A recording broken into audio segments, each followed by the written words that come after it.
Hello everyone, આજે આપણે જાણશું કે દાંત કઢાવ્યા પછી અથવા તો દાંતની સર્જરી કરાવ્યા પછી કઈ બાબતોનું ધ્યાન રાખવું ખૂબ જ જરૂરી છે।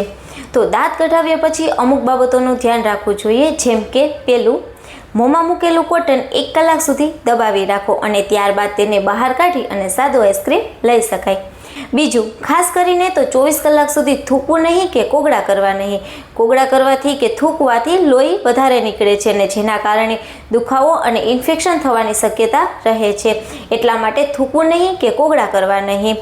પહેલાં 24 કલાક જમવામાં ઢીલો અને પોચો ખોરાક લેવો, જેમ કે દાળ ભાત, ખીચડી, શીરો, જ્યુસ વગેરે લઈ શકાય અને બીજી બાજુથી જમવું અને બીજા દિવસથી રૂટીન ખોરાક લઈ શકે। ડૉક્ટરે આપેલી દવામાંથી 1 કલાક પછી ઢીલું પોચું જમી અને બધામાંથી એક ગોળી લઈ લેવી અને ત્યારબાદ તેમાં લખ્યું છે એ રીતના દવા લેવી। એ જ રીતના દાંતની સર્જરી કરાવીએ ત્યારે આ ઉપરની બાબતોનું ધ્યાન રાખવું તો જરૂરી જ છે, પણ એના સિવાય પણ અમુક બાબતોનું ધ્યાન રાખવું ખૂબ જ જરૂરી છે। એમાં પહેલું, સર્જરી કરાવ્યા પછી થોડા દિવસ માટે ગાલ પર સોજો આવી શકે, મોઢું ઓછું ખુલે, જે રિકવરી આવતા નોર્મલ થઈ જશે। બીજું, સોજા માટે પહેલાં 24 કલાક દિવસમાં 3 થી 4 વાર ગાલ પર બરફ લગાવવો અને 24 કલાક પછી ગરમ કોથળીથી શેક કરવો અથવા તો મીઠાવાળા ગરમ પાણીના કોગળા કરવા। ત્રીજું, પાન બીડી તમાકુનું વ્યસન હોય તો 10 દિવસ સુધી કરવું નહીં અને બની શકે તો છોડી દેવું।